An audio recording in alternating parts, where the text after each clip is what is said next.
No sé quién está más nerviosa.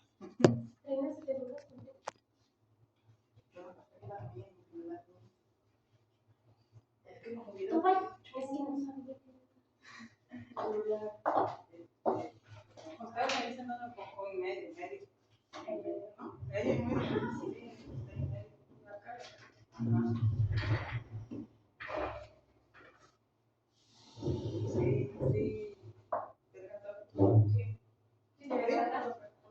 Sí. Entonces, tú no ves para. No, pero hay un teléfono, el archivo que ya. Voy a poner el audio por cualquier cosa. Sí, tú dices.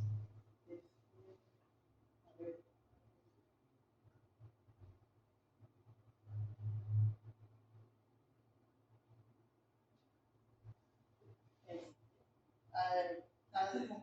¿Tere corre así nada más? ¿Cómo está bien? Sí. ¿Sí? Sí, así está bien. Bueno, a ver.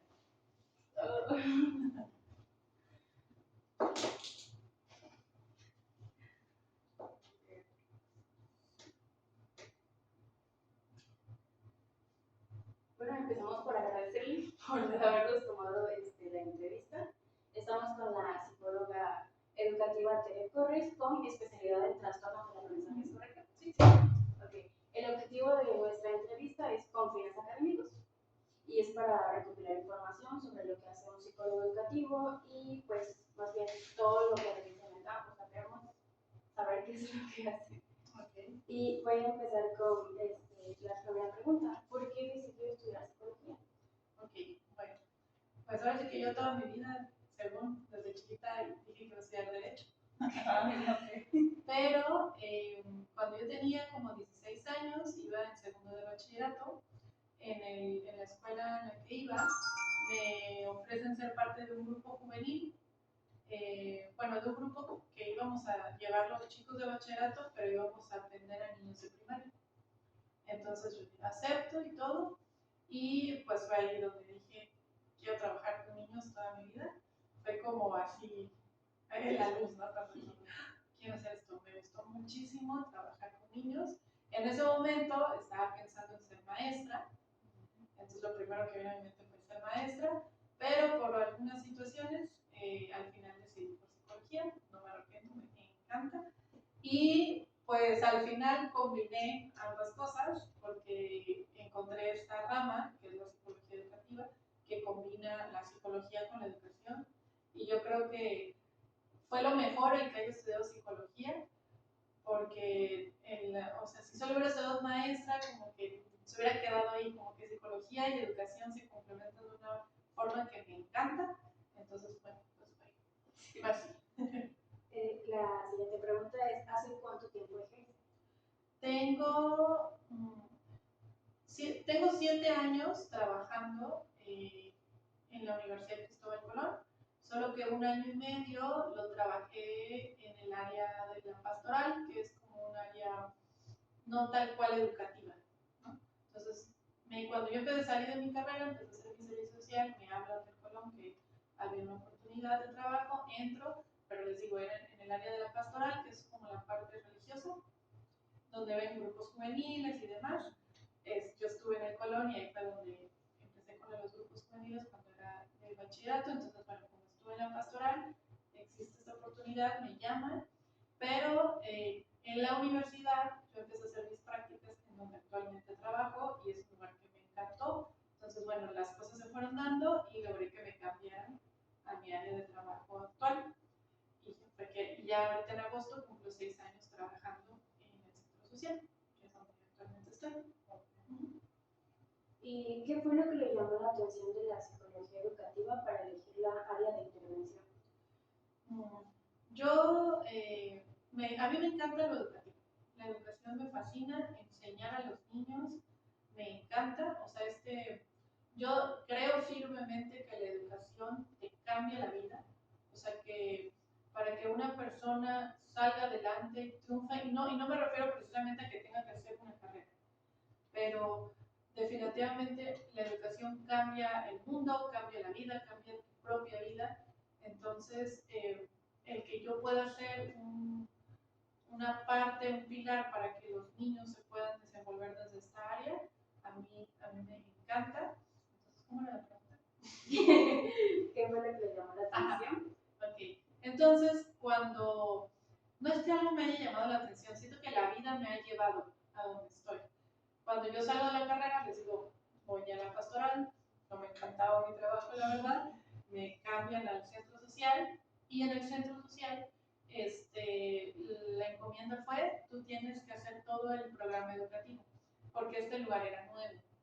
Cuando yo entré no había nada de educativo. Este lugar era de otros sacerdotes, pero solo daban comida. Cuando cambia este lugar a los sacerdotes del Colón, sigue siendo la parte de la comida, pero el Colón, que son los padres escolapios, le agregan la parte de educación. Pero cuando yo entro no había nada educativo, o sea, apenas estaban empezando. Entonces mi encomienda fue, pues tú encárgate del sistema educativo de este lugar. Así en cero me lo dieron. Y pues la psicología tiene ciertas luces, pero la verdad es que sí, o sea, no es, o sea, sí necesitas empezar a estudiar más desde la parte educativa. Por ejemplo, yo sabía cosas, pero no sabía tan solo el enseñar a leer y escribir a un niño. Por ejemplo, yo no sabía que la primera consonante que se enseña es la M. No, uno piensa, no, pues la B, la C, el abecedario. No, es la M, luego la L, luego la S. O sea, como ese tipo de cosas que yo no sabía, mi trabajo me obligó a pues, empezar a aprender. En el lugar donde yo estoy llegan muchos voluntarios, llegaron maestras que me enseñaron cómo todas estas estrategias y entonces a la par yo decido estudiar la maestría en educación. Entonces me especializo en educación y pues es así como continúo con esta área. Mi compañera va a continuar con las preguntas. La siguiente pregunta es, ¿qué es lo que más le gusta de la especialidad del área educativa? Pues lo que les comentaba, me encanta cuando el niño ya está leyendo. O sea, esta parte de cuando empiezas con un niño que llegas y dices, ay Dios mío, ¿por dónde voy a empezar? Porque el niño está en ceros, o el niño trae algún problema, o mil cosas, ¿no? Y es como, ok, vamos a empezar, ¿no? Como el inicio que siempre dices, Dios, ¿por dónde? Pero ya cuando empiezas a tratarlo, cuando dices, bueno, voy a intentar esto, vamos a probar acá, y el niño empieza a leer, o sea, esa sensación de que el niño ya está leyendo y que es gracias a ti, no tiene precio. Eso es lo mejor del universo cuando ves avances en los niños y sobre todo niños, porque hay niños que obviamente súper inteligentes que te la cachan enseguida, pero hay niños que cuestan mucho trabajo por diferentes situaciones. Entonces cuando un niño, sobre todo los que les cuesta, empiezan a leer, yo creo que esa es la mejor parte de ser psicóloga educativa.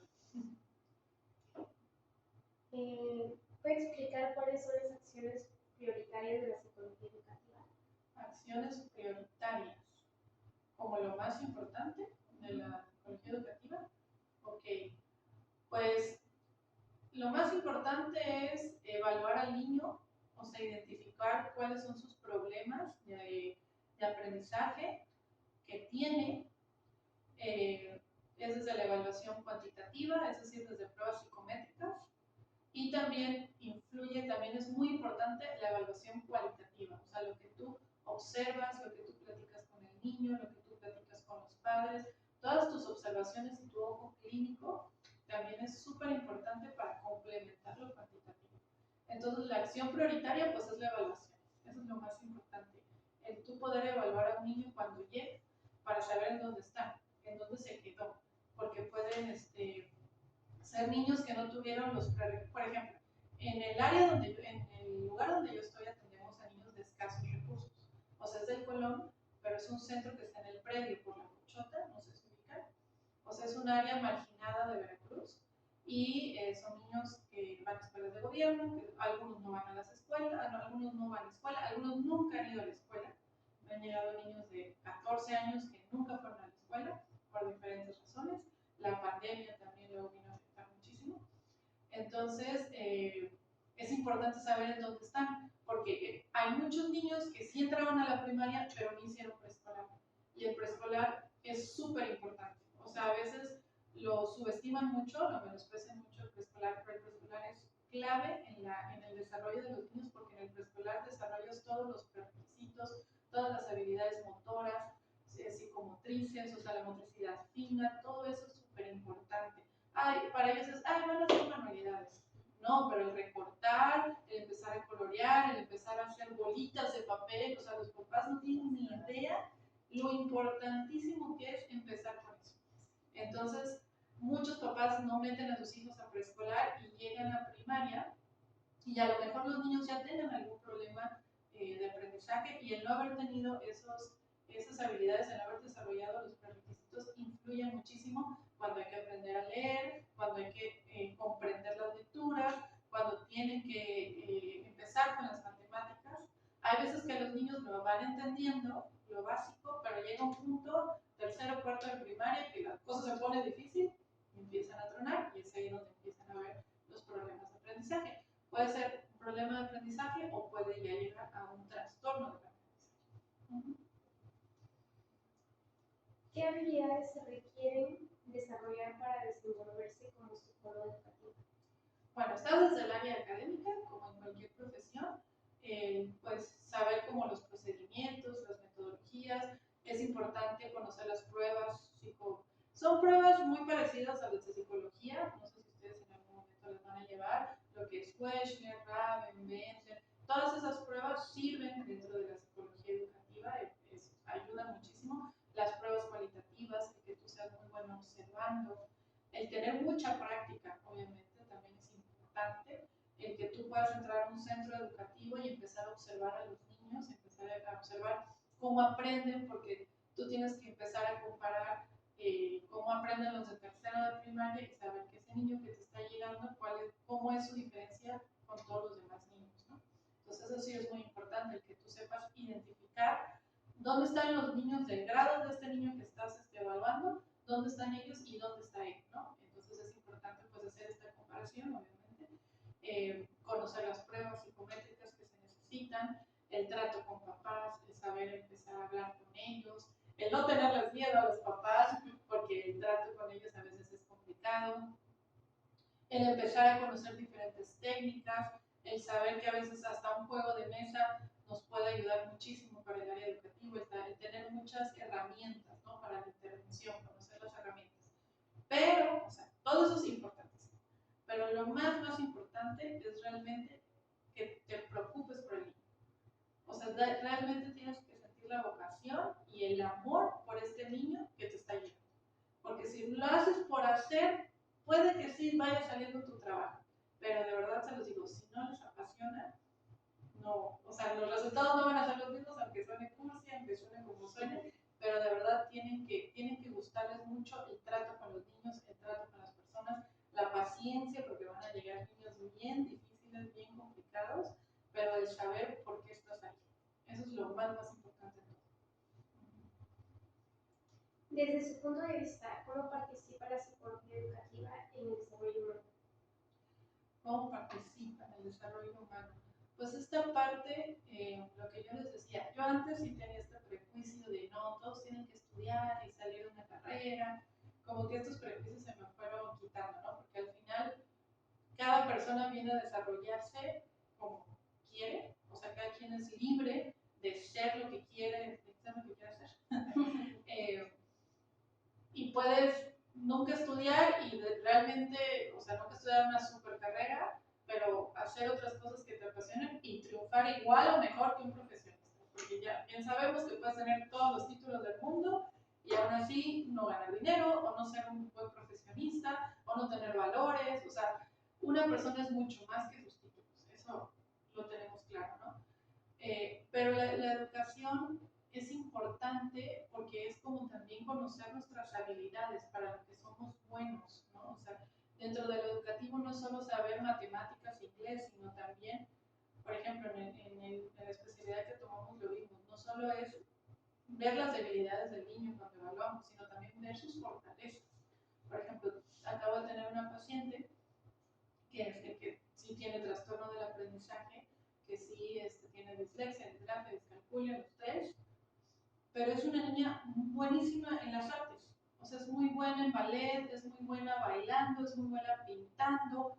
Entonces, bueno, ok, a lo mejor ahorita sus papás quieren que termine la escuela, ok, vamos a apoyarla desde esa área, pero sin olvidar realmente las áreas para las que ella también es buena, para las que ella también se puede desenvolver. Por ahí vi un video de una persona, no recuerdo quién, su nombre, pero decía, si tu hijo salió mal en matemáticas, lejos de poner un maestro de matemáticas, pues entonces ponle un maestro de arte, ponle un maestro de escritura, ¿en qué es bueno?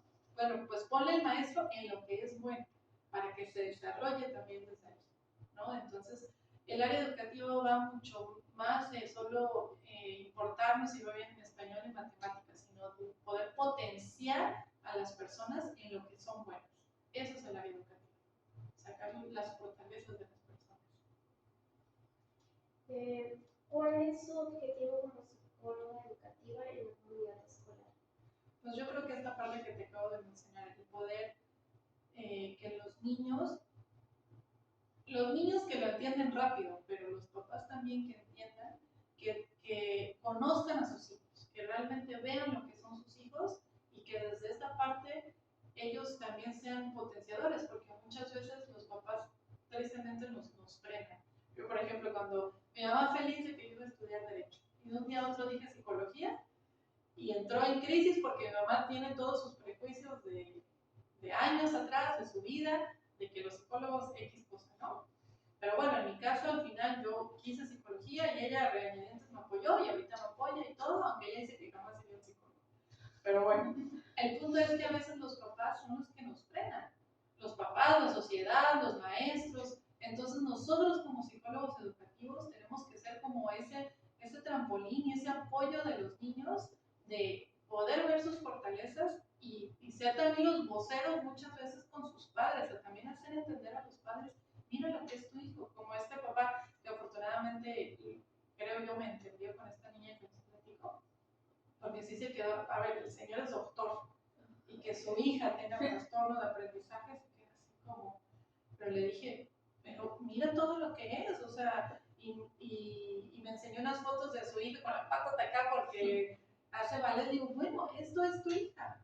O sea, olvídate que si va a ser doctora, si va a ser abogada, a lo mejor va a ser la bailarina, la número uno en México, ¿no? Entonces yo creo que eso es como mi objetivo, el que vean, los niños, se conozcan los niños y adolescentes y también, pues ojalá convencer a los padres, que no siempre se puede, pero que ellos puedan ser lo que quieren, ¿no? Y con sus habilidades y fortalezas salir al mundo. Mi compañera va a continuar. Okay. ¿En qué consiste su itinerario dentro de su centro de trabajo? En el centro social. Bien, bueno, cuando yo inicié en el centro social, les comentaba, no había nada. Entonces, lo que hacemos en el centro social, que es desde la educación no formal, la mayoría de los niños van a sus escuelas de gobierno. Tenemos otros niños, desde pandemia para acá que se inició becas, entonces empezamos a becar a algunos niños, que es padrísimo, eso me encanta. Y hay niños que tenemos en la escuela Calasanz, que es una escuela particular, en el bachillerato de Colón. Y ahorita en agosto va a entrar una de mis niñas a estudiar educación en el Colón, que nos hagan hasta una piel chinita nada más de acordarme que va a estudiar ahí. Entonces, bueno, tenemos algunos niños becados, otros niños van a sus escuelas de gobierno y tenemos otros casos de niños que pues, no van a la escuela desde pandemia o nunca han ido o X razones. Entonces, como nuestra población es extremadamente variada, porque tenemos niños muy buenos, como son los de las becas, porque desafortunadamente para la beca tienen que ir a las poblaciones. Ojalá pudiéramos dárselas a todos, pero entonces, bueno, tenemos niños muy buenos, tenemos niños con muchos problemas de aprendizaje, o tenemos niños muy buenos, pero con un contexto súper difícil que los papás no ayudan. Entonces, el centro social es un lugar seguro para los niños. El contexto en el que viven los niños del centro social es mucha violencia. Los papás, muchos son alcohólicos, muchos han sido abusados, es un contexto muy difícil. Entonces el centro social tiene que ser un lugar seguro para ellos. La prioridad dentro de lo académico pues sería lo español y matemáticas. En el centro social solo trabajadoras como tal somos mi compañera y yo. Mi compañera ve todo la logística del aseo, de las ventas, de las otras cuestiones y yo veo todo lo educativo. Entonces, si no hay voluntarios o si no hay prácticas, porque también van de prácticas escolares, servicio social, pueden hacer ejercicios. quisiera.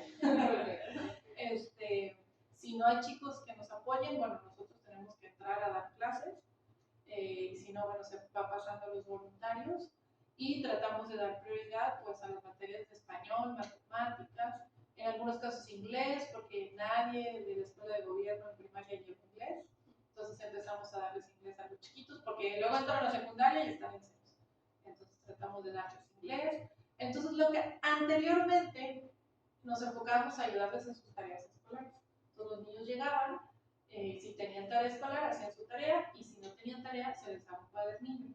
El cuadernillo son temáticas que van a la par con los temas de la SEP. Son lo mismo que ven de la SEP, lo ven en su cuadernillo en diferentes actividades de crucigramas, de cuestionarios, diferentes actividades. Muchas veces, por ejemplo, si tenía un niño de cuarto de primaria, pero el niño iba muy atrasado, yo le daba cuadernillo de primero o segundo de primaria. Entonces, en el centro social no están precisamente por grados, están a su nivel de cada uno. O sea, yo he tenido niños de primero de secundaria, pero que lo tengo que meter en primaria menor porque no sabe leer, ¿no? Entonces, como esa educación no formal se nos permite, pues ahora sí que poder acomodarlos estratégicamente según sus necesidades. Entonces, pues los niños, bueno, eso era antes de las tareas. Ahorita que ya son clases, quitamos lo de las tareas y ahora son clases de regularización, pasa esto que les comento, están por nivel. Entonces está primaria menor, que son los niños, primaria menor A, que son los niños que están aprendiendo a leer y escribir, primaria menor B, que ya leen, pero todavía hay que reforzar.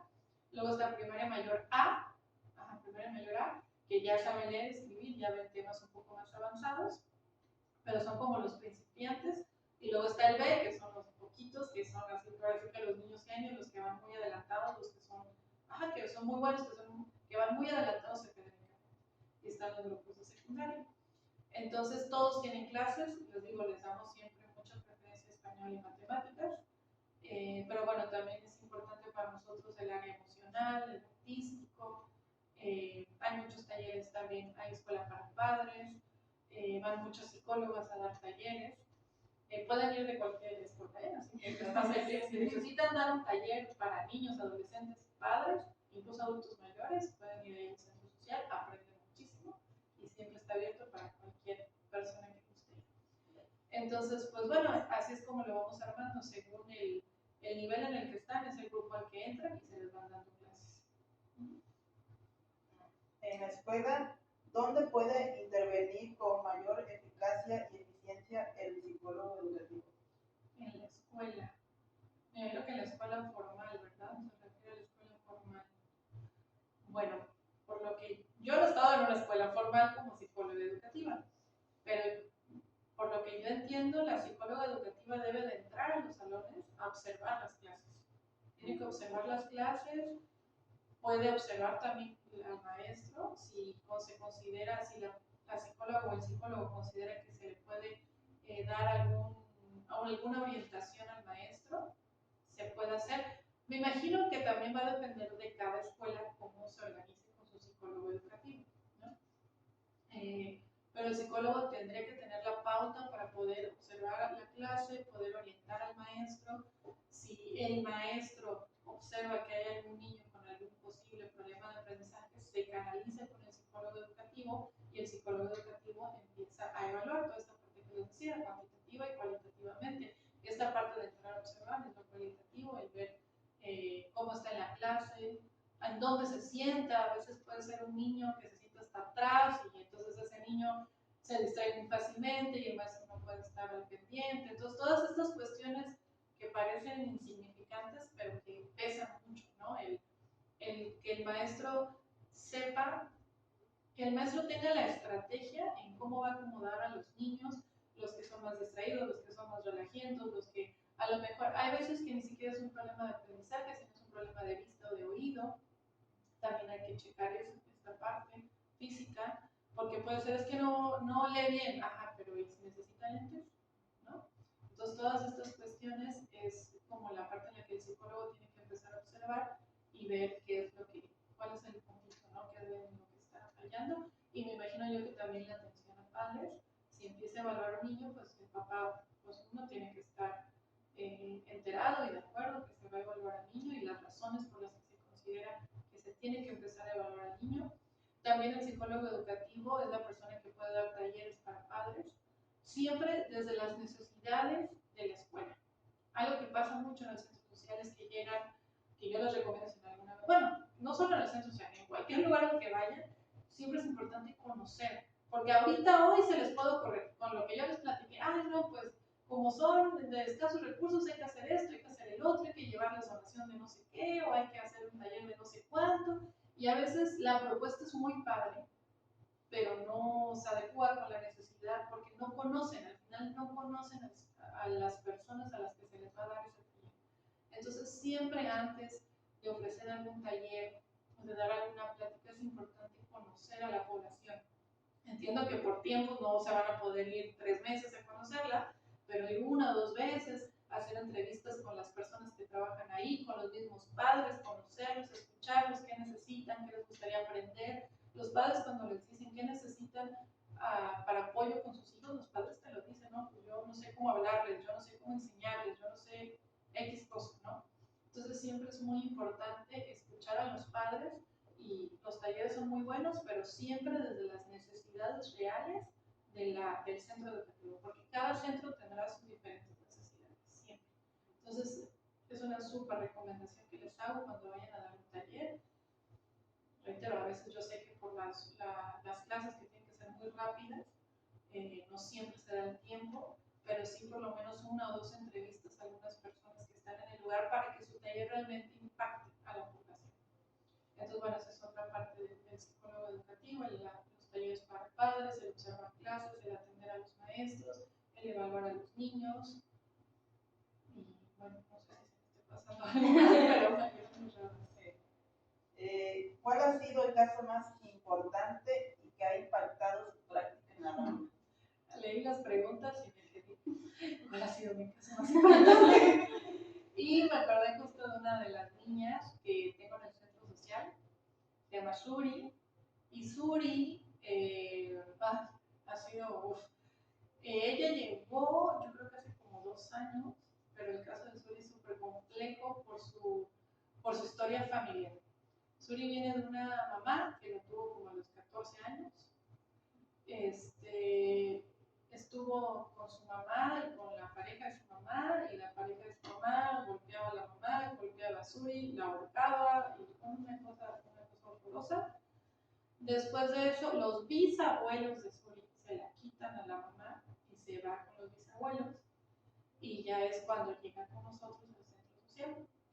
Pero pues Suri, obviamente Suri no está registrada, no tiene acta de nacimiento, entonces Suri no puede ir a una escuela. Nosotros en el centro social no les pedimos ni un solo papel, nosotros no cobramos, no pedimos papeles, pero pues por lo mismo tampoco tenemos un papel que acredite de la SEP que está con nosotros. O sea, si alguien viene con nosotros y le enseñamos cosas, pues sí aprende, pero no tenemos un papel, ¿no?, que avale eso, afortunadamente.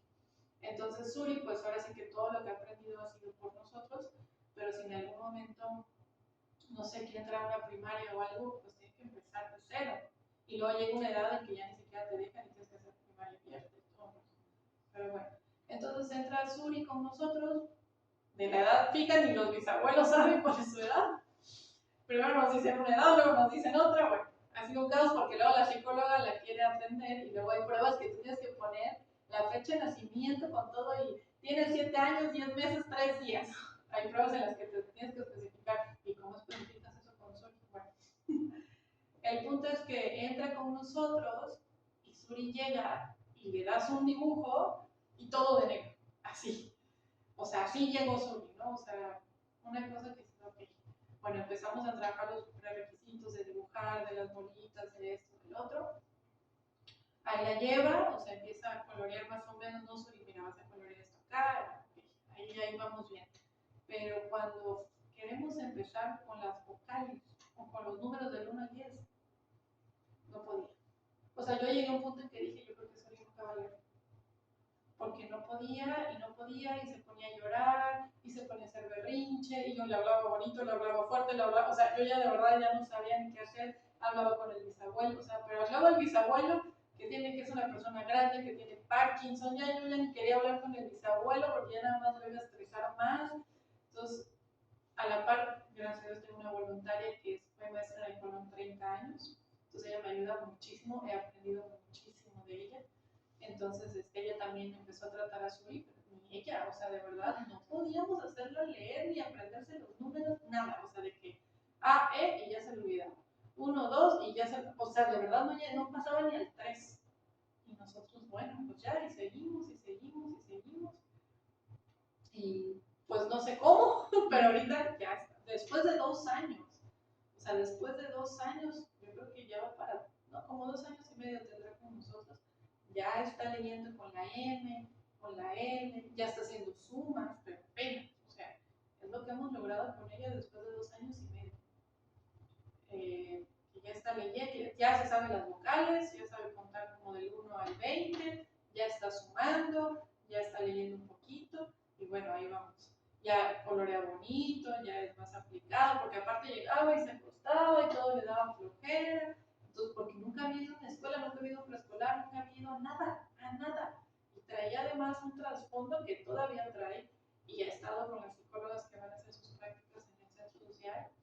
Y tiene un relajo porque tiene como 40 mamás, de que llega una tía y ya es su mamá, entonces como es muy complicado como hacer su árbol genealógico y entender cosas, porque también los bisabuelos, el señor tiene Parkinson, la señora tiene mareos, o sea, el día que falten los bisabuelos yo no sé qué va a hacer de Suri, o sea, es una situación muy compleja. Yo ya dije, bueno, Suri tiene un problema de aprendizaje, pero esa es la otra. ¿Qué tanto es un problema de aprendizaje y qué tanto es su contexto? Porque si Suri hubiera crecido en una casa funcional dentro de lo que cabe, que no hubiera vivido esa violencia extrema, que hubiera ido al preescolar, realmente tuviera estos problemas de aprendizaje. Igual y no. O sea, es que esa es la otra bien complicada que luego tenemos en el centro social. Porque hay muchos niños que, y si tuvieran otra vida, tuvieran estos problemas. O sea, si te entra la incógnita de que realmente tiene un problema de aprendizaje o es la vida tan complicada que lleva. Entonces, con Suri, ahorita no les pudiera decir, o sea, no lo sé, pero es que capaz ni siquiera tiene un problema de aprendizaje. O sea, porque de verdad yo he estado con las psicólogas, con la maestra Ara, que es la que les digo que me apoye, y no les podríamos decir qué tiene Suri. No podríamos, porque su vida es muy complicada. Tendríamos que sacarla de ese contexto, cambiarle muchas cosas y ver qué cambios hay. Porque de verdad Suri es una niña que a sus, quién sabe cuántos, 7 u 8 años, tiene muchos traumas, muchos dolores, que a lo mejor ahorita, porque ella llega y juega y es la líder y dice qué hacer y todo, ¿no? O sea, ahorita es una niña feliz. Pero ella en algún punto va a tener que enfrentar todo eso que viene cargando y no sé qué vaya a pasar. Y sí, ahorita me acordé de que le hice pregunta, dije, uy, yo creo que ha sido de los que más me ha impactado, porque sí, de verdad hay un punto que dije, creo que ya no leyó. Y me sentía súper mal porque dije, no lo estamos logrando con Suri. Pero al final creo que sí lo estamos logrando, solo que ha sido un proceso extremadamente lento, ¿no? Pues bueno, es uno de mis casos. ¿Cómo es su forma de trabajo con los padres, así como con los docentes? Bueno, con docentes no trato como tal. En el centro en el que estoy trato con voluntarios, que vendrían siendo los maestros. Ustedes se paran y todos son maestros. No importa tu profesión, los niños dicen maestro. Entonces, yo me encargo del área educativa y de los voluntarios, de conseguir voluntarios, de formarlos y demás. Entonces, tengo voluntarios de todas las edades. Tengo desde bachillerato. Ahorita tengo, por ejemplo, 2 chicos del Colón que son y 2 del Bruyère, hermosos, los chamacos, la verdad, mis respetos.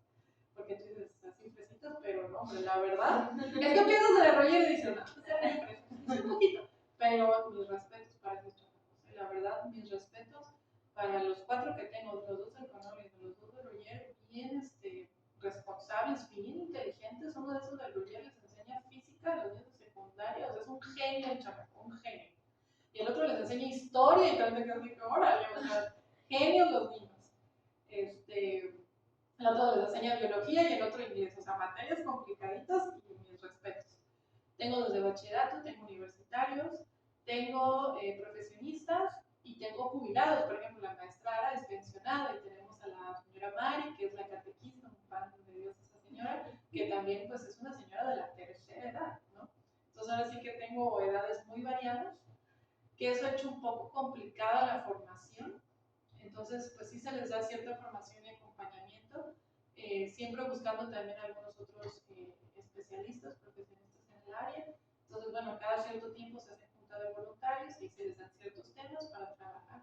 Y pues obviamente yo estar ahí cualquier cosa, les checo qué van a enseñar, qué temas van a ver, o si ellos me tienen que ir dando como su planeación.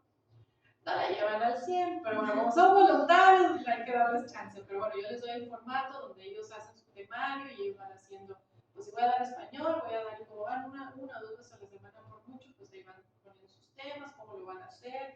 Luego me llegan y me dicen, no, es que no sé cómo tratar este tema, ¿no? No, pues hay que hacerlo porque los niños no me hacen caso, o lo que sea, no, pues hay que hacerlo más didáctico. Y entonces, ese es el acompañamiento que les voy dando a los voluntarios. ¿Y cuál era el otro pregunta? La pregunta era cómo es su forma de trabajo con los padres. La verdad es que los padres en el predio son muy amigables en el aspecto de te respetan mucho. O sea, hay padres que son de mi edad, hay padres que son más chicos, o sea, tengo mamás súper jóvenes, hay padres que son más grandes, pero ahora sí que sin importar la edad, la verdad es que he tenido mucha suerte, no me puedo quejar. No he tenido un solo problema con los padres en el que se me pongan. No, al contrario, sí, o sea, sí me hace lo que usted me diga, muy respetuosos, la verdad no tengo ninguna queja. Y lo padre de cierta manera es que aparte ellos son mano dura, o sea, ellos sí son vieja escuela, no son como ahora sí que también estuve del otro lado de las escuelas particulares. Tampoco tuve, cuando estuve en el Colón, que estuve en pastoral, yo no tuve contacto directo con los papás, porque yo era del área de pastoral y demás. Pero entraba a consejos técnicos y ahí más o menos escuchaba cómo estaba la cosa. Yo siempre así con los papás del Colón, no de ellos. Pero nunca me tocó nada, ¿no? Luego paso al centro social, que son padres de otra clase social, y la verdad, mis respetos con los papás hacia mí. O sea, sí tienen otras cosas, violencia con los niños, que son otros temas, pero el trato directo de ellos hacia mí siempre ha sido muy respetuoso. Por mucho, una vez una mamá me dijo que regañara más a su hija. O sea, lejos de que se molesten de que los regañen, ya hasta me tocó que los regañe más, porque ellos sí son, o sea, súper mano dura, a veces al extremo de que los golpean y demás. Son niños que como son familias de 7, 8 chamacos, y que el papá trabaja todo el día y la mamá medio trabaja y medio que anda en el chisme, y entonces siempre el hermano mayor es el que se encarga de todos los demás. Son niños muy vivos. Entonces hay muchos niños, por ejemplo, se van solos, hay muchos niños que a veces nunca veo a los papás, que los tengo que llamar, hay niños que sé que los papás no van a llegar nunca, por ejemplo, y que bueno, el trato literal es directo con los niños, porque el papá ni su luz. O es la abuela que apenas si puede caminar, y entonces me ha tocado un contexto muy diferente. Entonces, de cierta manera he tenido suerte en el aspecto de que nunca ha habido una confrontación, ¿no? Aquí en el consultorio ya trato con papás de otra clase social, profesionistas, que también les como a ver cómo me va, pero todo ha salido bien hasta el momento. No hemos tenido, la verdad es que no he tenido ninguna situación donde se me haya puesto un papá tú por tú, gracias a Dios, nunca me ha pasado. Esperemos que sigamos. ¿Cuáles son las metodologías que se aplican recurrentemente en la intervención psicológica en el ámbito escolar? Metodologías. ¿Cuáles son las metodologías? Sí, ¿cuáles son las metodologías que se aplican recurrentemente en la intervención psicológica en el ámbito escolar? Pues bueno, yo creo que como les comentaba hace rato, la evaluación, esa es la número uno por la que siempre se tiene que iniciar, una evaluación cuantitativa y cualitativa. Y de ahí, pues es que siempre dependerá mucho del niño. Cada niño es un mundo, entonces hay que partir desde donde está. O sea, igual el niño va en cuarto, pero no sabe cuántos 2 más 2, entonces hay que empezar con prerequisitos de matemáticas. Y entonces empezamos con actividades lúdicas, a lo mejor más de bolitas, de fichitas, este tipo de cuestiones para que el niño vaya entendiendo, porque a lo mejor sigue, o sea, todavía no ha desarrollado esta parte mental de poder hacerlo. A veces hay niños que siguen contando con los dedos. Entonces, ahora sí que la metodología siempre va a depender del niño. en dónde está el niño. Todas mis intervenciones, tanto en el consultorio como en el centro social, son personalizadas, totalmente personalizadas. En el centro social, por ejemplo, les digo, tenemos los cuadernillos. Tengo cuadernillos, pero, por ejemplo, el cuadernillo de lectoescritura, que en teoría tendría que ser para un niño de primero de primaria, lo he usado en niños de 15 años, ¿no? Entonces, mi metodología es esa, usar el cuadernillo de lectoescritura para el niño de 15. Entonces, pues así que es dependiendo del niño, puede ser un cuadernillo, pueden ser juegos, pueden ser materiales, fichas, dependiendo la necesidad de cada niño. ¿Cuál es el trastorno que es más frecuente identificar en los alumnos? El trastorno más frecuente.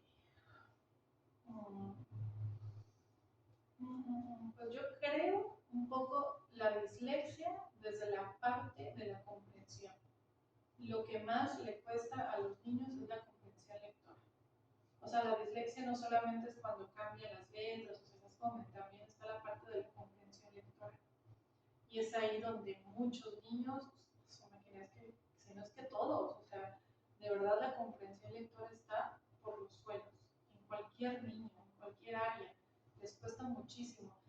Desafortunadamente con todo lo de las tablets y todas estas cuestiones, o sea, se han perdido muchas cosas y, o sea, de ser un millón el papá que le compra un libro al niño. O sea, ahorita es súper más fácil distraerlo con una tablet y que esté jugando. A veces los juegos pueden ser educativos, pero no es lo mismo que desarrollar con un libro, incluso con las mandalas, o sea, con este tipo de cosas un poco mejores para los niños y que sí, definitivamente a los chicos luego llegan a la universidad, no sé cómo les ha pasado a ustedes, y los maestros, no, pues léete este libro, ¿cómo que un libro? ¿Cómo que va a leer un libro? Pues sí, pero es que no tenemos, me incluyo, no tenemos la educación desde niños de empezar a leer, ¿no? Nos cuesta muchísimo. Entonces, yo creo que el que más he visto es esta parte de la comprensión, y la comprensión luego afecta también, por ejemplo, las matemáticas. Mis niños de primaria mayor, que les pongo problemas matemáticos, las respuestas son con operaciones básicas, pero no logran comprender lo que dice. O sea, ¿de qué te sirve saber sumar, restar, lo que sea, si no entiendes qué es lo que tienes que hacer? O sea, te sabes la operación, pero al momento del problema no sabes qué operación utilizar, no comprenden lo que leen. O sea, de verdad se quedan en blanco. Eso es lo que yo creo que más se les dificulta. ¿Cuál es la condición más difícil de diagnosticar? Yo siento, a mí me cuesta mucho ya dar el diagnóstico. Cualquier diagnóstico siempre es complicado para nosotros ya dar ese diagnóstico porque siempre hay muchas variables que pueden estar afectando, ¿no? Entonces pudiéramos dar un diagnóstico y al final era una variable por ahí que había que trabajar. Entonces siempre llegar a un diagnóstico de trastorno de aprendizaje o sea, no es cualquier cosa. Hay que observar bien y checar lo que les comentaba, que si escuchan, que si ve bien. Para tener un trastorno del aprendizaje, el niño no tiene que tener discapacidad intelectual, porque es algo diferente, no tiene que tener autismo, o sea, no tiene que tener ninguna otra condición, porque si tiene discapacidad intelectual, entonces no es trastorno del aprendizaje. Obviamente, por la discapacidad intelectual tendrá problemas de aprendizaje, pero el diagnóstico es discapacidad intelectual. Entonces, el tener que, o sea, ¿cómo se llama la palabra? El quitar todos esos factores antes de dar el diagnóstico es muy importante. Y el que también, y que lo aprendí muchísimo en el centro social, es el TDAH. Que las maestras, el niño inquieto, se le hace bien fácil, tiene TDAH. Bueno, uno como maestro no puede esto diagnosticar. Pero bueno, la maestra tenía que decir, creo, es posible, hay que mandarlo con el psicólogo. Pero bueno, yo tengo muchos niños que tú los ves y dices, ay, tendrá. Pero cuando tú les pones la atención que no le ponen los papás, el niño, o sea, tengo un niño, por ejemplo, que es, ay, no sé qué, no sé qué, no sé qué. Pero tú lo pones a trabajar y él trabaja, o sea, cuando él llegó chiquito, dije, ay, pero no, cuando él se pone a trabajar, tranquilo y concentrado, ¿qué es lo que pasa? Que su mamá nunca le hace caso. Entonces, ¿cuántas veces es TDAH o TDA y cuántas veces es el papá y el maestro dónde están, ¿no? O sea, su contexto no le está ayudando. Entonces, a veces sí es muy complicado para mí decir si tendrá TDAH o no. Porque, por ejemplo, en el centro social es muy fácil, es un poco más, no muy fácil, un poco más fácil, porque para mí es mucho más fácil porque estoy con ellos como maestra también, no solo como psicóloga, como maestra, porque les enseño a leer, les enseño a escribir, los estoy viendo, conozco sus historias de vida. Mi compañera es de la colonia y ella ha vivido ahí 20 y tantos años y conoce a muchas familias y ha visto crecer a los niños y entonces ella siempre me cuenta las historias, ¿no? Y conocemos a la, y ahorita ya yo que llevo 6 años, más los que me hice de universidad ahí, unos 8 que conozco a muchos niños de ahí. Entonces, el yo poder conocerlos desde hace tantos años me ayuda muchísimo a poder yo decir que tienen, pero por todo el tiempo que estoy con ellos, de que los veo todos los días, de que conozco sus historias, que mi compañera me platica o que los papás llegan, es un poco más fácil. Pero a veces el que llegue un niño a un consultorio y quedarte con lo que te cuenta el papá y lo que te cuenta el niño, y a veces yo pido, siempre pido la autorización de hablar con maestros, no siempre los maestros son muy, porque sienten que los vas a evaluar a ellos, ¿no? Entonces como que se ponen así como a la defensiva de por qué me vas a entrevistar, pero bueno, pero es que yo necesito tener esa información, porque es muy complicado dar un diagnóstico con lo que tú ves en el consultorio, y eso lo aprendí muchísimo en el centro social, porque a veces llegaban las psicólogas conmigo y yo les decía, es que esta niña esto, esto, esto, y las psicólogas, pero es que conmigo no es así, pues sí, pero contigo está en un espacio cerrado y nada más eres tú y el niño, pero ponlo con los otros niños, con los otros 20, con sus amiguitos, con la mamá, o sea, es otro niño, me explico. Entonces es bien complicado llegar a un diagnóstico si tú no lo estás observando en todas sus áreas. Y eso es lo que lo complica. No tanto, o sea, ese es como el no poder estar.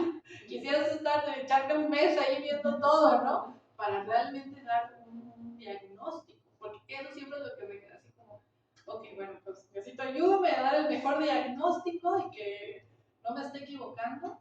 Porque también el dar un diagnóstico para los papás es como, uff, ¿no? Entonces sí, sí es complicada esta parte. La siguiente pregunta es, ¿cuál es la experiencia más fuerte que ha afrontado con un alumno? La experiencia más fuerte. Por aparte del Suri, en el centro social, los abusos. Hace unos años tengo un niño, debe tener sus 15 años, un poquito menos, entre 13 y 15 años. Y hace unos años, que debe ser como unos 5, como él tenía como 10, llegó a contarle a otra maestra, no me contó a mí, que habían abusado de él. O sea, el niño es varón y otro varón abusó de él, una cosa de terror, literal, con una máscara. Llegó a contar que su mamá es drogadicta, entonces mete hombres, drogas, alcohol, y tiene sus 2 pequeños, bueno, pequeños, están muy grandecitos, y alguna de esas personas, si no es que la pareja de la mamá, abusó de este niño. Fue súper fuerte, obviamente, enterarnos. Pues dimos parte, desafortunadamente nos dijeron no podemos hacer nada. O sea, creo que lo más fuerte también fue el no poder hacer nada. No pudimos ir más allá por órdenes de arriba. En ese entonces era otro jefe, ahorita nuestro jefe ya hizo su convenio con el DIF. Entonces ya cuando tenemos estos casos, pues ya, obviamente es llamada anónima. Nosotros, las familias no pueden saberlo porque nos ponemos en riesgo nosotros y porque dejan de ir los niños y como les decía, este lugar es el lugar seguro de ellos.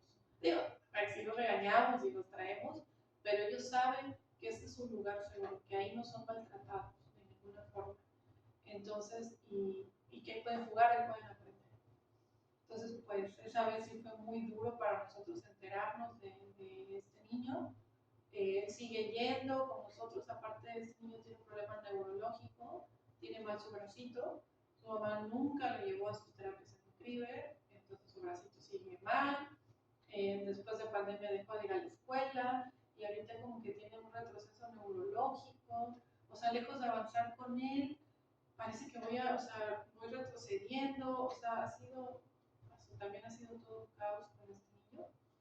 Entonces yo creo que sí ha sido de lo más difícil. Y con él me siento un poco como con Suri, como pues, lo que vayamos haciendo, o sea, como que lo que se vaya pudiendo hacer, porque hay veces que, o sea, tienes las manos atadas. Porque si su contexto no cambia, muy difícilmente va a aprender a leer y escribir o a sumar. El niño lo sabe, pero ya no puede avanzar más de eso. O sea, si su situación fuera otra, lo podríamos apoyar a que termine la escuela abierta. Su hermano mayor es otra cosa, él va bien, tampoco va a la escuela, pero bueno, por lo menos su hermano mayor ya se metió a trabajar en una verdulería. Los jefes, sus patrones, lo adoran, ya le regalaron hasta su bici. Entonces él se va a las 4 de la mañana, se para ir a trabajar a la verdulería y en la tarde llega con nosotros. Yo pensé que lo íbamos a perder cuando empezaba a trabajar, pero no, va con nosotros, le gusta. Sigue siendo un niño. El otro día me dijo, maestra, es cierto que el 30 de abril nos van a dar peluches, que no sé qué. O sea, yo digo, ¿cómo todo lo que ha vivido este niño, el hermano del que les cuento, y sigue siendo ese niño noble que está emocionado porque se les va a dar peluches? Y pues eso, o sea, esos casos tan difíciles que les quieres cambiar la vida a los niños. Luego tengo otros niños que son 5 hermanos, que su mamá murió de SIDA hace como 2 años. Estos son, de esos 5, 4 son mujeres, todas abusadas, la mamá lo sabía, nunca hizo nada, abusadas por el tío, por el vecino, por todo el mundo. Se quedaron a cargo del abuelo antes que murió la mamá. Ahorita ya movimos para que el tío se lo quitara y se lo dé a otra tía.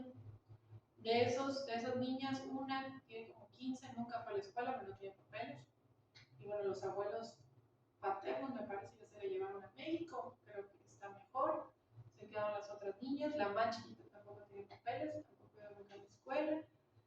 Hay una niña de esas hermanitas que es una genio, que es súper inteligente, pero ahorita en secundaria no hay nadie que está atrás de ella. O sea, salió con el mejor promedio de sexto de primaria. Imagínense. Pero ahorita en primero de secundaria no hay nadie que la esté apoyando y falta la escuela, está bajando en calificaciones, pero porque no va. Entonces, todo un caos esa familia. Entonces, todos esos casos, pues sí es súper frustrante, súper difícil, porque no, por mucho que quieras hacer, o sea, de verdad, no sé, yo creo que la única solución es llevártelos a tu casa y criarlos tú, o sea, porque de verdad es un caos, mira, es un caos. Sí, es muy difícil. ¿Cómo se maneja la confidencialidad con los padres menores de edad y de qué manera es conveniente informarlos sobre el diagnóstico? Pues siempre hay que informárselos. ¿A qué se refiere? Sí, leí la pregunta, pero no le entendí mucho. ¿A qué se refiere? ¿Cómo se maneja la confidencialidad con los padres menores de edad?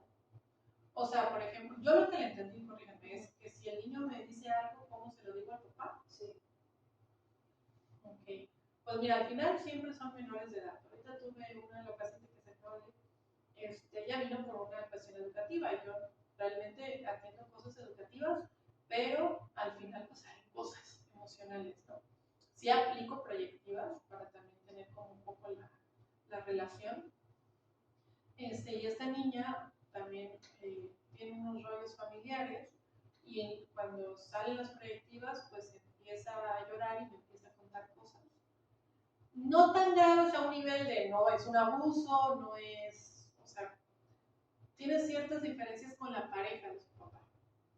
Entonces, ahí es donde pues cada quien entra, pues, así que cada profesionalista decide, ¿no? Como yo sentí que no era algo, o sea, si ella me hubiera dicho es un abuso o algo así, entonces sí, tienes que incluso dar parte. Pero como no fue así, el acuerdo que llegué con ella fue, ¿quieres que te ayude a hablar con tu papá? Porque lo que ella decía era que la pareja de su mamá hacía ciertas cosas que no le gustaban, ella le decía al papá, pero la pareja siempre estaba ahí, un show. El papá, la verdad, es muy amable, muy preocupado, pero bueno, no ha sabido cómo llevar esa situación. Entonces yo le dije, si quieres yo te apoyo, y ese día que se puso a llorar y ya estaba su papá, le dije, le digo que entre, de una vez lo hablamos. No quiso, le dije, ok, si no quieres ahorita, cuando tú estés lista, le dices a tu papá, papá, es que la psicóloga quiere que hablemos, y hablamos. Y así quedó. Entonces, tardó 2 meses. Eso fue en febrero, o 3 meses, no sé cuánto.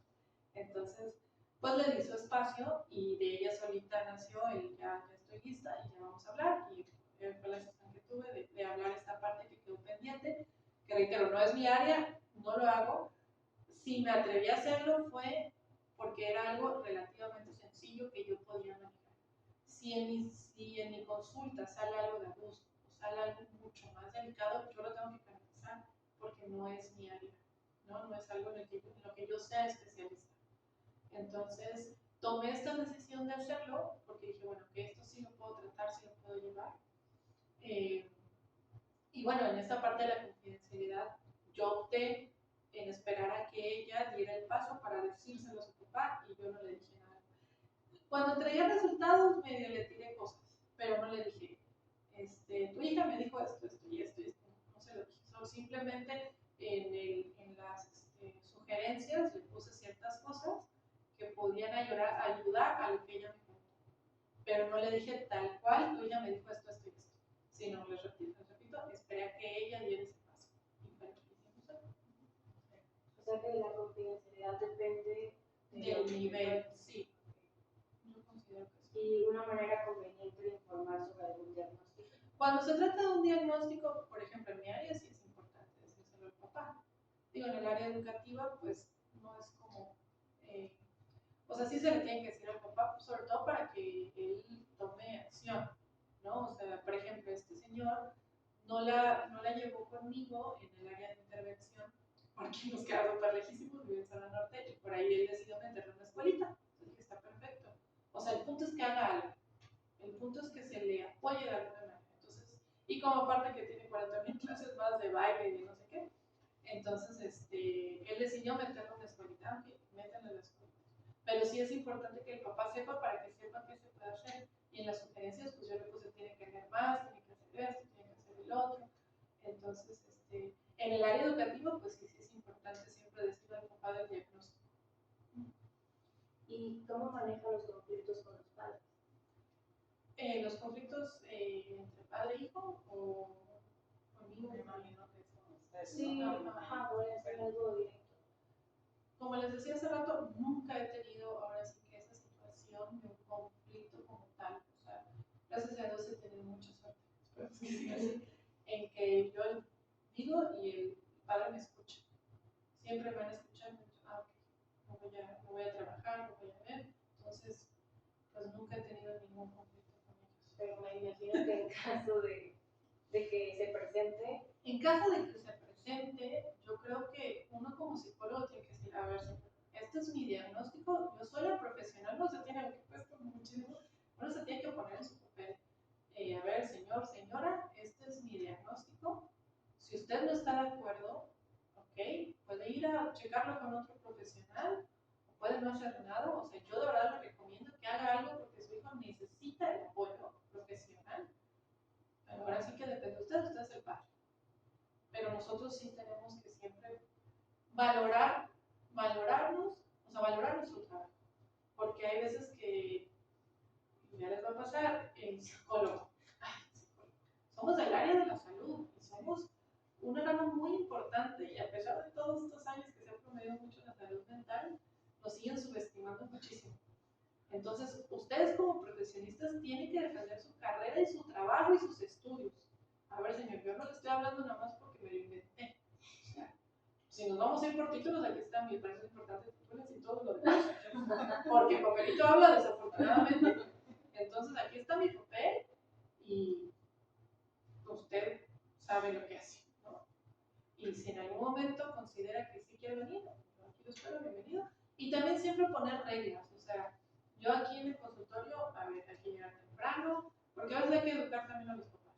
Hay que llegar temprano por el hijo, después de tantas faltas, pues ya se da de baja, o sea, tener ustedes como su reglamento, su protocolo. Aquí se trabaja de esta manera, igual en el centro social, a ver, a los niños, imagínense que los niños que llegan en pijamas, sin bañarse, porque viven ahí a los alrededores, no, a ver, este es el reglamento, ¿no? Y hay que cumplirlo. Entonces, muchas veces nosotros hay que ponernos siempre de manera educada, sin llegar a gritar, ni mucho menos, pero firmes en lo que sabemos que es nuestro trabajo, y el saber que lo estamos haciendo bien, ¿no? Ya si el papá no quiere creer, o lo que sea, bueno, pues adelante, aquí está la puerta. Sí, y hablar. ¿Cómo contribuye la capacitación de los docentes para el desarrollo educativo? ¿Cómo contribuye la qué? en la capacitación de los docentes para el desarrollo educativo? Pues es que ahora sí que yo no capacito docentes. Ahora sí que sí, no. En el área, en mi centro educativo, como les decía, ahora sí que únicamente son a nuestros voluntarios. ¿Cómo contribuye con los voluntarios? Pues el estar en el acompañamiento continuo. O sea, son las reuniones de voluntarios que tenemos una vez al mes y se hace una capacitación general, pero siempre el acompañamiento individual con cada uno de ellos. O sea, siempre es como van los niños. Por ejemplo, los voluntarios saben que todo lo que pasa en el salón siempre se nos tiene que informar a mí y a mi compañero. Sea lo que sea, nosotros tenemos que estar al tanto. Y, por ejemplo, los voluntarios no pueden tener trato con papás. O sea, ellos tienen prohibido el trato con papás. El trato con papás es únicamente con nosotros. Para evitar malos entendidos, le dije, me dijo, no. Eso es directamente con nosotros. Entonces, pues eso, o sea, darles la capacitación general, el acompañamiento individual y estar siempre al pendiente de cómo también los niños. Tuve el caso de una psicóloga, generaciones arriba de la mía, pero bueno, ella se atrasó, lo que sea, llegó a hacer sus servicios ya conmigo, yo ya trabajando, y la chica pellizcaba a mis niños cuando se portaban mal. No, y ahí sí, la verdad, me pongo como loca. Entonces ahí sí, no, enseguida ¿cómo se dice? La reporté con el padre. No, imagínense. Entonces también eso, cómo están los niños, cómo es el maestro, porque maestros la verdad también groseros. Tuve un chico que tenía autismo, un chico que hizo su servicio social con nosotros. Entonces el chico de 20 y tantos años tenía autismo, creo que él no lo sabía, pero él tenía autismo, porque tú veías todo en él y dije, yo sí, tiene autismo. Entonces él era muy directo. No seas burro, no sé qué, o sea, como sus. Y yo, a ver, planito, no puedes hacer, no, pero ¿por qué? O sea, y él como son, ¿no? Y yo, no, pero hay que ser este, hay que ser el otro. Entonces también esta parte de cuando ellos, también los maestros, cuando se están equivocando, pues también decirles, no, oye, es que esto, el otro, o si los niños reportan algo, vaya, el maestro se va. O sea, los niños son ahí los más importantes. No, viste, cuando me enteré que él nos pellizcaba, los niños ya no querían entrar, no, imagínense. Ay, no. Entonces, pues sí, también. Actualmente, ¿qué tipo de casos se está tratando y qué dificultades se presentan en el proceso? Pues actualmente, pues mis niños del centro social, pues es que es muy variado todo lo que estoy viendo. Lo que les decía de la comprensión es que, bueno, como tengo niños de primaria, de secundaria, bachillerato ya no tratamos, los chicos de bachillerato se convierten en voluntarios, pero ahora también les doy cierto acompañamiento. Y pues en el consultorio lo que trato es directa, o sea, cuando los papás vienen es porque ya saben que hay algún problema de aprendizaje. Entonces es dislexia, disgrafia, descalculia, que es lo único que estoy viendo ahorita en el consultorio. Entonces cualquiera de esos diagnósticos. En cuanto a los casos que usted ha tratado, ¿qué mejoras son más factibles lograr? ¿Qué mejoras son más factibles lograr? O sea, ¿qué es lo que más se logra? ¿Qué mejoras son más factibles lograr? Sí, pues yo creo que lo que, por ejemplo, lo que ayuda en un consultorio es la atención personalizada que tienes con el niño. Entre más atención individual le pongas o semi-personalizada, le pongas al paciente, es más factible que avance rápido, ¿no? Desafortunadamente en el consultorio, como llegan a venir 1 o 2 veces a la semana, pues eso también lo puede atrasar, ¿no? Pero es factible si los papás te apoyan en casa. O sea, si tú, tienes que mandar tareas en casa, te tienes que leer en casa, o sea, tienen que todas las noches leer un cuento. O sea, o tiene que hacer la tarea con su hijo, o si no puede por el trabajo, tiene que llegar y un espacio de 10-15 minutos para checarle la tarea. Si el acompañamiento con papás, realmente los papás se comprometen, es factible que el niño, si no falta a sus citas aquí, también es factible, y lo mismo en el centro social. Si los niños no faltan, el centro social van todos los días. Pero también hay niños que no van, que hay que estar atrás de papá, ¿por qué no ha venido su hijo? ¿Por qué no sé qué? Entonces, es factible cuando todas las partes están comprometidas. ¿Cuáles son los conflictos que tiene el especialista respecto a lo que establece el sistema educativo? Ay, necesito. Pues miren, por ejemplo, yo como trato con niños de escuelas de gobierno, sí he visto. O sea, he tenido niños que van a llegar a primero secundaria, que están en la escuela y no saben leer. ¿Por qué? Porque yo no sé qué onda con los maestros de gobierno. O sea, es como, yo me los imagino, pues yo doy mi clase. ¿Sí? Si aprendes bien, si no también. No le hablan a papás, no. A ver, tengo un grupo de rezago, doy una hora más porque salen súper temprano, digo, pueden dar una horita más. O sea, ese es el problema, que la SEP manda los contenidos, luego son un buen de contenidos que los maestros tienen que cumplir, luego mandan unas tareas. El otro día, pues las mamás te piden ayuda con las tareas, ¿no?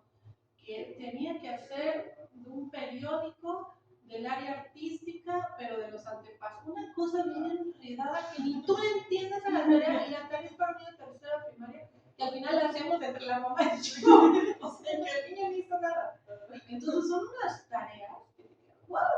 Entonces, yo siento que los maestros, no dudo que habrá 2 que 3 que sí se preocupan por los alumnos, pero desafortunadamente, como tienen su plaza, como su trabajo es seguro, y la SEP nada más manda los contenidos, yo no sé, el grupo de personas que hagan los contenidos, si conocen a nuestra población, y es lo que les decía de conocer la población.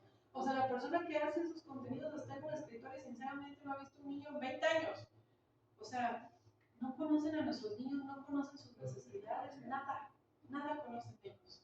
Entonces, es como toda una bola de nieve, hacen contenidos enormes y gigantes, los maestros hay que cumplir, el niño empieza con el rezago, luego la pandemia que no ayudó en nada, entonces es una bola de nieve interminable. Y luego, por ejemplo, llegan al centro social y igual los papás, bueno, pues ahí les ayudan, pero los papás tampoco desde casa hacen nada o tienen un contexto bien complicado. Igual aquí en el consultorio quieren que hagan maravillas, o sea, quieren que saques la chamba de su hijo en 2 sesiones, ¿no? Pero esto tarda porque además no sabemos qué tanto es el rezago.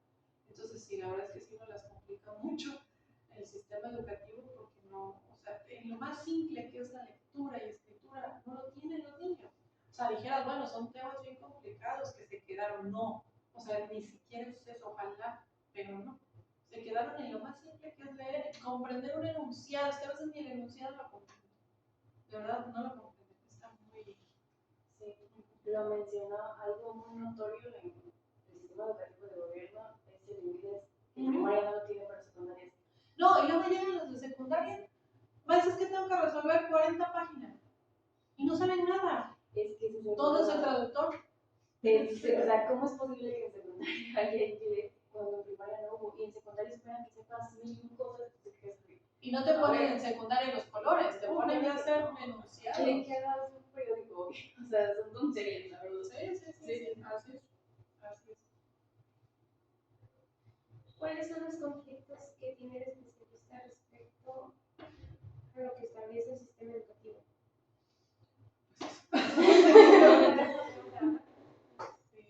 Pues sí, o sea, eso, por ejemplo, tengo un niño que es un relajo el niño, también una historia dramática, y es un pingo, o sea, de verdad que es un dolor.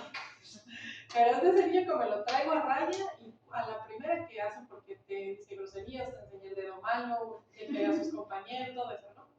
Entonces yo llego y le abrazo, y es bien cariñoso, pero soy mano dura. Y entonces él llega a la primera que hace algo sin recreo y llora y sin recreo.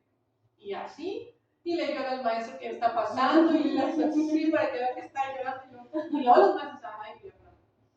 Y no aflojo. Pero gracias a eso ha ido avanzando. Y este niño, en la escuela en la que iba, no sé, en la escuela iban de 9 a 1. Pues la maestra dijo que él solo lo va a tener de 9 a 11. O sea, porque la maestra, pues no lo va a aguantar. Porque si es un niño, sí, o sea, sí entiendo, pero ¿qué onda? O sea, en su escuela formal solo lo quieren 2 horas la maestra. Y seguramente en esa dijeron, bueno, ok, pero en esas 2 horas está ahí con él, no creo. Entonces, pues la abuela, porque la mamá igual otro rollo, pues ya lo cambió a otra escuela, donde la abuela trabaja como de limpieza o algo así. Entonces se lleva con el director y el director trae temas. Pero ahorita lo estoy trabajando mejor. Pero yo he visto, por ejemplo, que me lo traigo a raya y ya mejorado. Y yo dije, ay, Jesucristo Santo, ¿cómo me va con la lectura con el nombre? Cuando empecé a leer con él, pero yo ya pensando en su y así como me costó, cuando empecé a leer con él, bien rápido empecé a leer. Ah, bueno, me va a costar trabajo. Entonces, pero es eso, el poner la atención, el estar ahí con el niño. Y en su escuela formal, 2 horas lo quería, porque ya no lo aguantan. O sea, ¿qué onda? ¿Qué procesos necesita más apoyo del sistema educativo nacional para que los psicólogos educativos puedan impactar de mayor a mejor manera en la atención de los estudiantes? Pues justo ahorita platicábamos que casi no hay psicólogos educativos. O sea, el gobierno entiendo yo que sería como el USAER y el PAN. Entiendo yo que sería el psicólogo educativo. No sé cómo se maneja, la verdad es que no he estado muy metida en esa área. Sé que no, por ejemplo, no todas las escuelas de gobierno tienen USAER. Entonces, pues desde ahí ya hay un punto, ¿no? O sea, porque todas deberían tener, todas. Y más si quieren hacer las escuelas inclusivas, que ahí yo tengo mis... No estoy muy de acuerdo, pero bueno, es todo un tema, este tema. Pero bueno, queriendo hacer todas las escuelas inclusivas, bueno, entonces que tengan todas sus AE. Y en las escuelas particulares también, no sé qué tantos psicopedagogos hayan, los psicólogos educativos, o sea, creo que no hay muchos.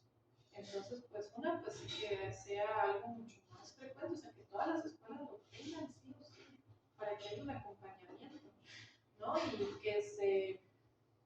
que lo tengan y que los padres estén abiertos al psicólogo educativo, porque obviamente es difícil para un padre, oye, tu hijo esto y esto, ¿verdad? Obviamente como padre es difícil, no te gusta, te enojas, lo niegas. Entonces también la psicoeducación de los padres, ¿no? En los talleres para padres, es decir, bueno, pues es lo que está pasando, pero no es el fin del mundo, vamos a atenderlo, el niño va a mejorar.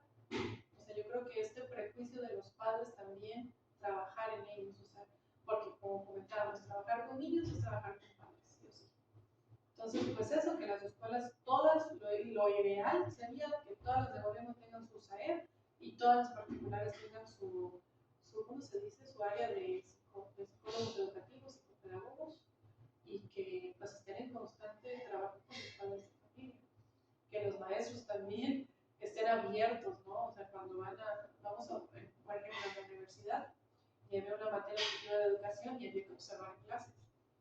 Y que me dejaron en el colón, pero los maestros, como me dio con algunos maestros, a la mesa que me tocó observar, coincidió que fue mi maestra y que aparte es maestra de un amigo mío. Entonces me dijo, ay, sí, yo cuando me dijeron que ibas, ni sabía que eras tú. Yo, niños, compórtense bien, no sé qué, o sea, ya se ponen así los maestros, ¿no? Entonces que también estén abiertos pues a lo mejor la estoy regando en algo, que puedan llegar a darme alguna recomendación. Entonces yo creo que es eso, como pues tirar esos prejuicios que cuesta mucho trabajo porque no a nadie le va a gustar que esté ese balcón, es un trabajo, también me pongo en su lugar, ¿no? Pero bueno, ya me están evaluando, ok, recibo esa retroalimentación y voy mejorando tanto en papás y en maestros para que los niños puedan mejorar.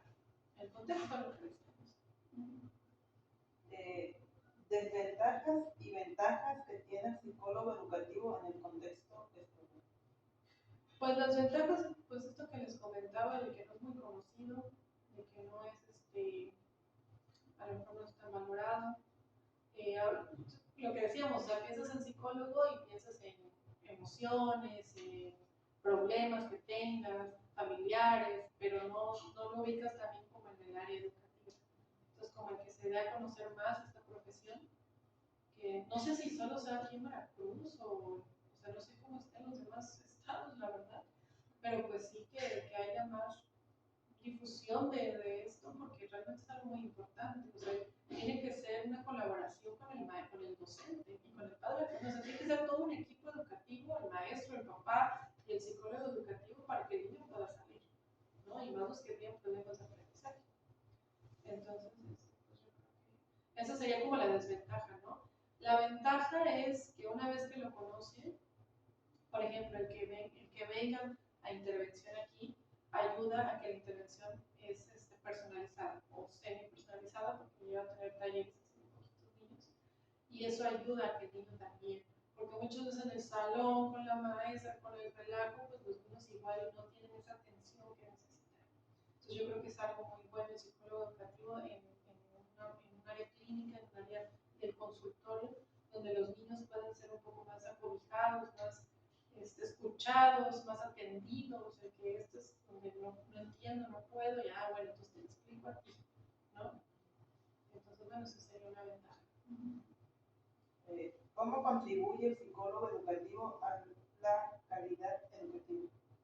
Pues en sus observaciones que da, en sus comentarios, en sus orientaciones, en las estrategias de aprendizaje, a lo mejor, no sé, un psicólogo educativo puede orientar al maestro, a lo mejor el maestro no sepa cómo dar un tema, o cómo abordar a un niño, o cómo tratar al niño con TDAH o con algún problema en casa, que sufre violencia, porque a veces les repito, ni siquiera es el TDAH. El niño es inquieto, pero ni siquiera es por TDAH, es porque tiene unos rollos familiares que ni se imagina el maestro, ¿no? Entonces, a lo mejor a desarrollar esta paciencia, esta tolerancia, el poder ver más allá del niño inquieto, qué está pasando con este niño, ¿no? Entonces, no sé, el que el psicólogo pueda orientar esta parte para que la educación sea mejor, ¿no? Ya una vez atendidas esas áreas, en teoría, que los papás pongan de su parte, que todas las partes hagan lo que tengan que hacer, en teoría el niño tendría que saber. ¿Qué circunstancias le motivan a seguir en esta área?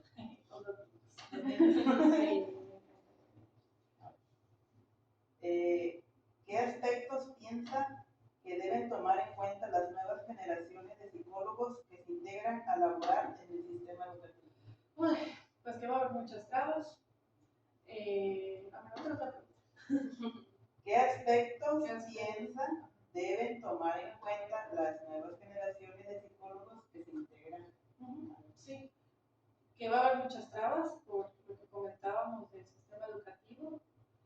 Sin embargo, a pesar de todo eso, vale la pena hacerlo y hay muchos niños que a pesar de circunstancias realmente extremas, y yo lo veo en el centro social, salen adelante. Hay muchos niños que a pesar de todo eso son súper inteligentes y súper, o sea, que pueden, ¿no? O sea, que no desarrollan ningún trastorno de aprendizaje, ni mucho menos.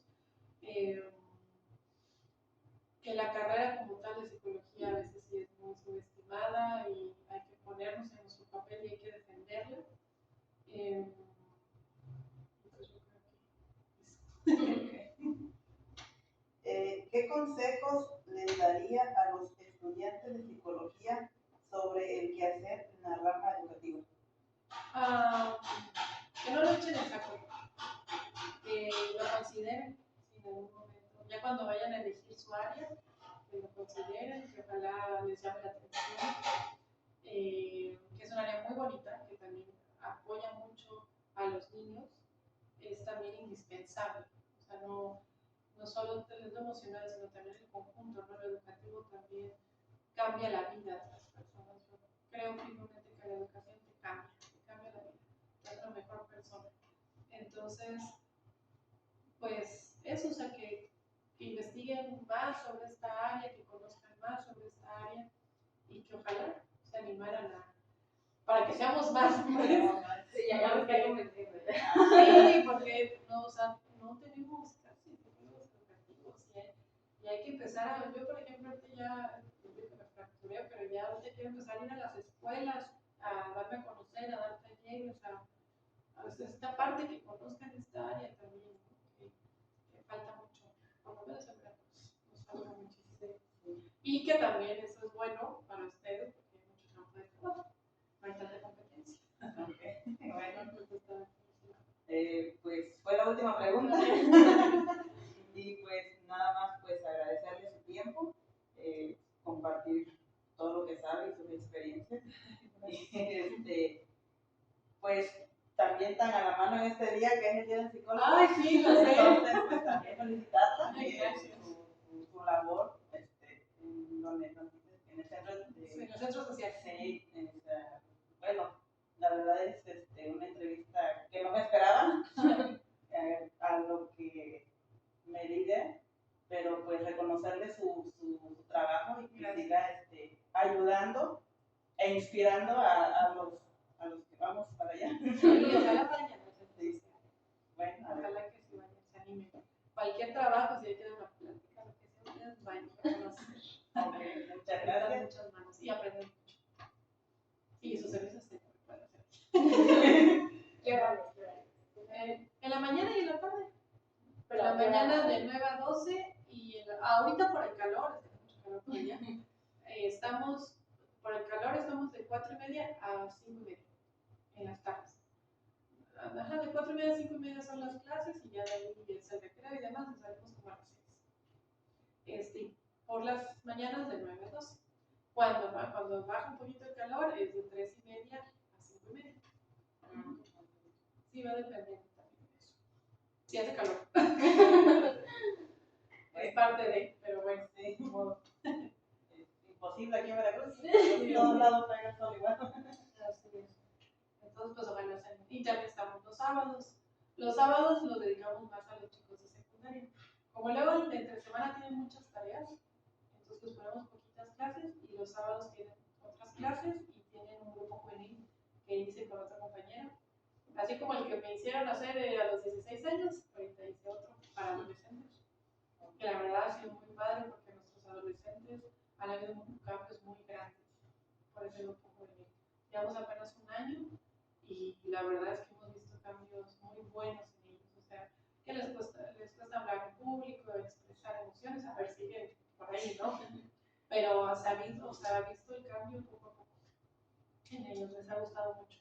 Entonces los sábados también tenemos este grupo que les encantan los chicos, también pueden ser voluntarios ahí. Pueden ser voluntarios desde ya, porque eso les da mucha experiencia. Yo les recomiendo mucho eso. Cuando me toque dar pláticas a la Universidad del Colón, más que nada, como es del Colón, pues luego me mandan a dar pláticas de servicio social para que lo conozcan los estudiantes. Y cuando voy con psicología, sobre todo, y educación, les digo, vayan desde ya. O sea, porque luego sales de la carrera y dices, ¿qué hago? O sea, sientes que sales peor de como entraste porque sientes que no sabes nada y no sabes ni por dónde empezar. Pero si tú ya llevas un voluntariado y ciertas experiencias, no, es otra cosa. La verdad es que te da mucha más seguridad. Mucha más seguridad. Es cansado, es algo extra de su día a día, pero vale la pena. Si se dan ese tiempecito, te lo recomiendo. Aprenden mucho. Específicamente, ¿dónde están ubicados? Es en el predio. Se va por la carretera federal y como se paran al aeropuerto, suben, o sea, ven que van por la carretera y se tienen que desviar hacia el aeropuerto. Pasando Casas Geo, ahora pasan Casas Geo y hay una desviación. Entonces hacen la desviación, si se van a la izquierda es el aeropuerto y si se siguen así derecho es JB Lobos. Y se van unos 2-3 kilómetros y ahí está la entrada. Hay un sitio por ahí. Ya bueno, si se animan ya les pasan ahí la ubicación. Y si vienen desde el centro, si vienen desde Coyol y todas esas áreas, pues es todo JB Lobos. Hasta casi terminar, hasta llegar a la carretera. Por ahí está el predio. Y entonces después, entonces por JB Lobos y ya está el fondo. Ahí enfrente de la Puchota. Ahí andamos. Creo que nos faltó algo y fue presentarnos. Con nervios. Me llamo Valeria. Valeria, Me llamo Estrella. Estrella, Azucena. Azucena. Creo que ya. Valeria,